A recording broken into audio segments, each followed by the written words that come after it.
ಕ್ರಿಸ್ತನಲ್ಲಿ ಪ್ರೀತಿಯಿಂದ ಕರೆಯಲ್ಪಟ್ಟಂತಹ ಎಲ್ಲ ನನ್ನ ಸಹೋದರ ಸಹೋದರಿಯರಿಗೆ ಯೇಸು ಕ್ರಿಸ್ತ ನಾಮದ ಮುಖಾಂತರ ವಂದಿಸುತ್ತಾ ಮಾರ್ಚ್ 10ಕ್ಕೆ ನೇಮಕವಾದ ರಾತ್ರಿಯಾಗಿದೆ. ವ್ಯವಸಾಯಗಾರನನ್ನು ನೋಡಿರಿ, ಆತನು ಭೂಮಿಯ ಅಮೂಲ್ಯವಾದ ಫಲಕ್ಕಾಗಿ ಕಾದಿದ್ದು ಮುಂಗಾರು ಹಿಂಗಾರು ಮಳೆಗಳು ಬರುವ ತನಕ ದೀರ್ಘ ಶಾಂತಿಯಿಂದಿರುವನು. ನೀವು ದೀರ್ಘ ಶಾಂತಿಯಿಂದಿರಿ. ಯಾಕೋಬನು 5ನೇ ಅಧ್ಯಾಯ 7ರಿಂದ 8ನೇ ವಚನಗಳು. ತಾಳ್ಮೆ ಎಂಬುವ ಒಂದು ಒಳ್ಳೆಯ ಗುಣ, ಅದನ್ನು ನಾವು ಬೆಳೆಸಿಕೊಳ್ಳಬೇಕೆಂದು ನಮ್ಮ ಪರಲೋಕದ ತಂದೆ ಅಪೇಕ್ಷಿಸುತ್ತಾನೆ ಮತ್ತು ಅದನ್ನು ಆತನು ತನ್ನಲ್ಲಿ ಮಹತ್ತರವಾದ ಉದಾಹರಣೆಯಾಗಿ ವ್ಯಕ್ತಪಡಿಸುತ್ತಾನೆ.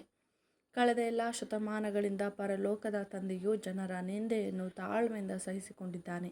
ಆತನು ಯಜ್ಞದಿಂದ ನೀತಿಯನ್ನು ಮತ್ತು ಆತನ ಹೇರಳವಾದ ಕೃಪೆಯ ಆಳವಾದ ವಿನ್ಯಾಸಗಳಿಂದ ಕಾರ್ಯ ಸಾಧಿಸುವ ವಿಷಯವನ್ನು ಅರ್ಥ ಮಾಡಿಕೊಳ್ಳುತ್ತೆ ಇರುವವರನ್ನು ಮತ್ತು ಆತನ ನಿಜವಾದ ಮಹಿಮೆಯುಳ್ಳ ಮತ್ತು ಪರಿಶುದ್ಧ ಗುಣಲಕ್ಷಣವನ್ನು ಕೆಟ್ಟದ್ದು ಮತ್ತು ಬರೀ ಕೆಟ್ಟದ್ದೆಂದು ಆರೋಪಿಸುವವರನ್ನು ತಾಳ್ಮೆಯಿಂದ ಸಹಿಸಿಕೊಂಡಿದ್ದಾನೆ.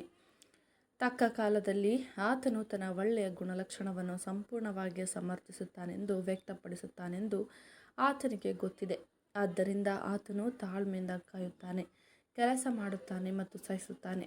ಅದೇ ರೀತಿ ನಮ್ಮ ಕರ್ತನಾದ ಯೇಸು ಸಹ ಕಾಯುತ್ತಾನೆ ಮತ್ತು ಸಹಿಸುತ್ತಾನೆ. ಆತನು ಬಹಳವಾಗಿ ತನ್ನನ್ನು ತಗ್ಗಿಸಿಕೊಂಡು ನಮ್ಮಂತೆ ಕೀಳಾದ ನೆಲೆಗೆ ಬಂದು ಸಹಿಸಿಕೊಂಡನು.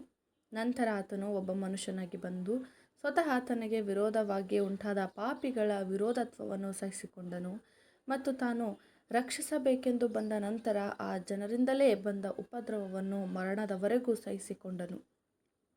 ಮತ್ತು ತನ್ನ ಪರಲೋಕದ ತಂದೆಯಂತೆ ಆ ತಕ್ಕ ಕಾಲವನ್ನು ಪರಿಗಣಿಸಿ, ಅದು ಇನ್ನೂ ದೂರದ ಭವಿಷ್ಯದಲ್ಲಿದ್ದರೂ ಆಗ ಆತನ ಸ್ವಭಾವ ಮತ್ತು ಆತನ ತಂದೆಯ ಸ್ವಭಾವವೂ ಸಹ ಪೂರ್ಣವಾಗಿ ಪರಲೋಕದಲ್ಲಿಯೂ ಮತ್ತು ಭೂಲೋಕದಲ್ಲಿಯೂ ಸಮರ್ಥನೆ ಆಗುವುದು ಮತ್ತು ವ್ಯಕ್ತವಾಗುವುದು ಎಂದು ತಿಳಿದು ಇವೆಲ್ಲವುಗಳ ಮಧ್ಯದಲ್ಲಿ ಉತ್ಸಾಹ ಉಳ್ಳವನಾಗಿದ್ದನು. ಮತ್ತು ಆಶೀರ್ವದಿಸಲ್ಪಟ್ಟ ನಮ್ಮ ಕರ್ತನಾದ ಯೇಸು ಮತ್ತು ನಮ್ಮ ಆರಾಧ್ಯ ಪರಲೋಕದ ತಂದೆಯು ಆ ಭವ್ಯವಾದ ಪೂರ್ಣತೆಗಾಗಿ ಇನ್ನೂ ತಾಳ್ಮೆಯಿಂದ ಕಾದಿದ್ದಾರೆ.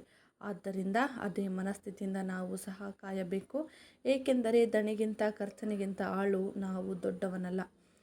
ಕ್ರಿಸ್ತನ ಮನಸ್ಸು ನಮಗಿದ್ದರೆ ಭವಿಷ್ಯದ ಚಿತ್ತವನ್ನು ದೃಷ್ಟಿಯಲ್ಲಿಟ್ಟುಕೊಂಡು ಹರ್ಷಿಸುತ್ತೇವೆ. ನಮ್ಮ ಸಮರ್ಥನೆ ಮತ್ತು ಮಹಿಮೆಯ ನಿರೀಕ್ಷೆ ಮಾತ್ರವಲ್ಲದೆ ನಮ್ಮ ಕರ್ತನಾದ ಯೇಸುವಿನ ಮತ್ತು ದೇವರ ಸಮರ್ಥನೆ ಮತ್ತು ಮಹಿಮೆಯ ನಿರೀಕ್ಷೆ ಹಾಗೂ ಸತ್ಯ ಮತ್ತು ನೀತಿಯ ನಿತ್ಯವಾದ ಜಯದ ನಿರೀಕ್ಷೆಯಲ್ಲಿಯೂ ಹರ್ಷಪಡುತ್ತೇವೆ ಎಂಬುದೇ. ಆಮೆನ್.